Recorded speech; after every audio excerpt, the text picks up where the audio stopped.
धन्यकार जी महापुरुषों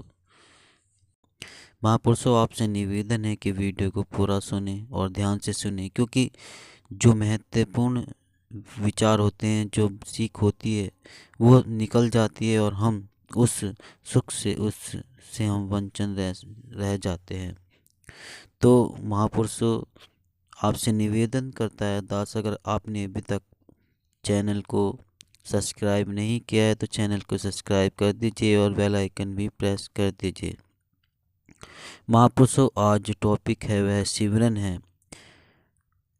दास ने कभी देखा है कि बहुत से महात्मा ऐसे होते हैं कि जिन पर अभी तक सत्संग में तो जाते हैं लेकिन उन्हें सही रूप से पता नहीं होता है कि सिमरन का सही तरीका क्या है, और फिर जब तरीका नहीं होता तो हमें अक्सर उसका लाभ भी नहीं मिल पाता है। बहुत से महापुरुषों को सिमरन करते हुए दास ने सुना है कि तू ही निरंकार, मैं तेरी शरण ना, मैनू बख्श लो। ये जो ना है ये सही नहीं है, तरीका ठीक नहीं है सिमरन करने का। सिमरन करने का सही तरीका है तू ही निरंकार, मैं तेरी शरण हाँ, मैनू बख्श लो।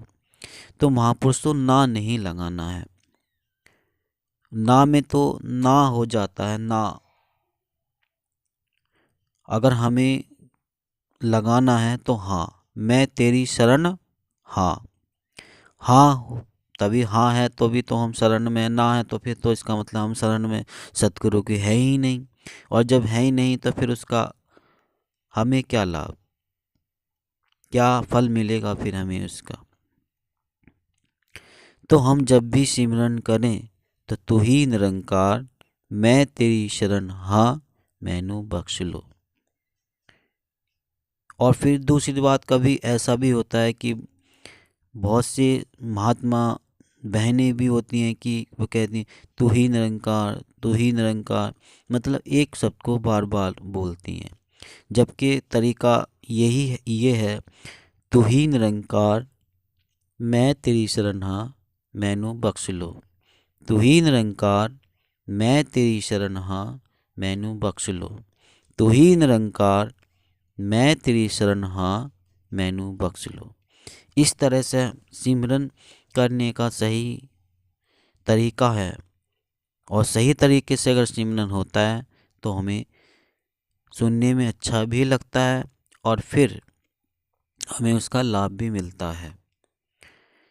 अब एक ही बात को बार बार बोले तू ही निरंकार, तू ही निरंकार, 3 बार वे बोलते हैं, फिर मैनू बख्श लो, फिर मैनू बख्श लो।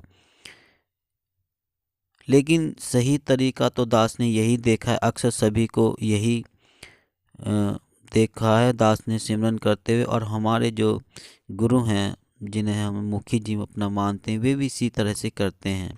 तू ही निरंकार, मैं तेरी शरण हाँ, मैनू बख्श लो। एक बार फिर दोबारा से यही बोलेंगे, तू ही निरंकार, मैं तेरी शरण हाँ, मैनू बख्श लो। 2 बार, तीसरी बार फिर वही बोलेंगे, तू ही निरंकार, मैं तेरी शरण हाँ, मैनू बख्श लो। तो इस तरह से हम सिमरन कर सकते हैं, और जब सिमरन का सही तरीके से हम सिमरन को करेंगे तो हमें उसका लाभ भी मिलेगा।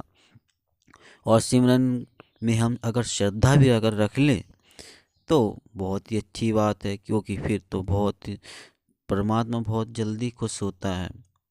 श्रद्धा जहाँ भावना होती है वहाँ तो सतगुरु और भगवान खुद खींचे चले आते हैं।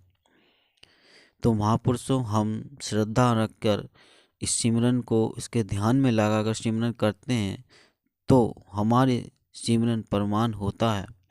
ये वो कनेक्शन है परमात्मा से जुड़ाव करने का, जैसे कि एक पंखा तो है लेकिन अगर उसमें कनेक्शन यानी बिजली ना हो तो वह चलेगा नहीं, लेकिन अगर हम उसका स्विच ऑन कर दें तो पंखा झट से घूमने लगता है, क्योंकि उसमें करंट आ जाता है, ताकत आती है तब वह चलता है।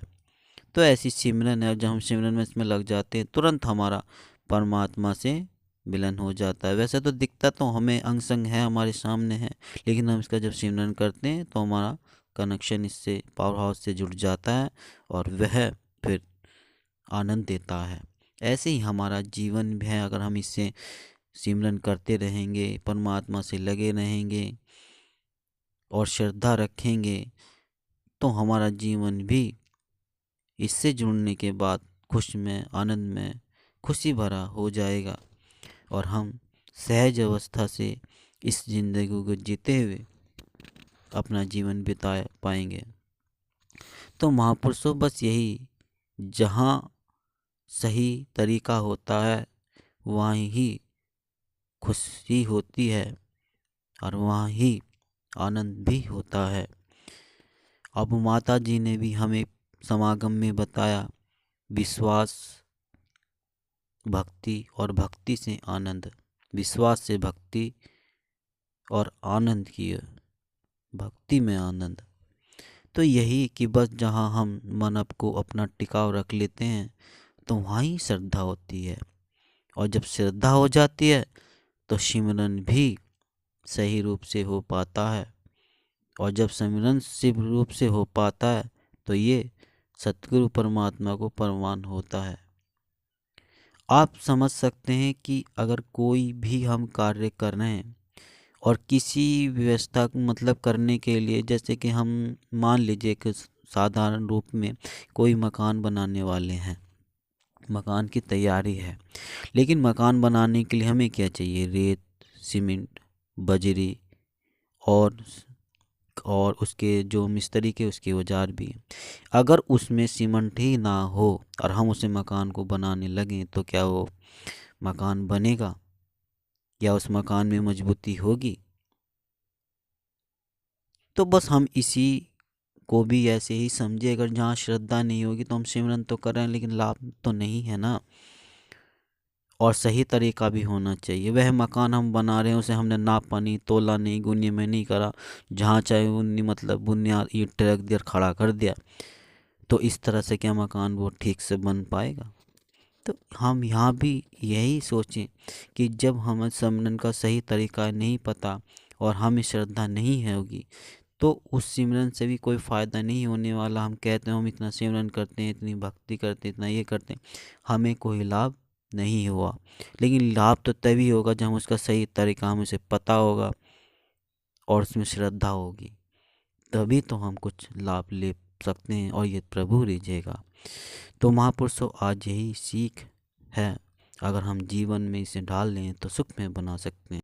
महापुरुषों, अगर आपने अभी तक चैनल को सब्सक्राइब नहीं किया है तो संदेश निरंकारी का चैनल को सब्सक्राइब कर दीजिए और बेल आइकन भी प्रेस कर दीजिए। महापुरुषों, अगर आपको ये साझा अच्छी लगी है तो दास निवेदन करता है कि आप सभी संत महापुरुषों को शेयर भी कर दीजिएगा। प्यार से कहना जी, जय निरंकार।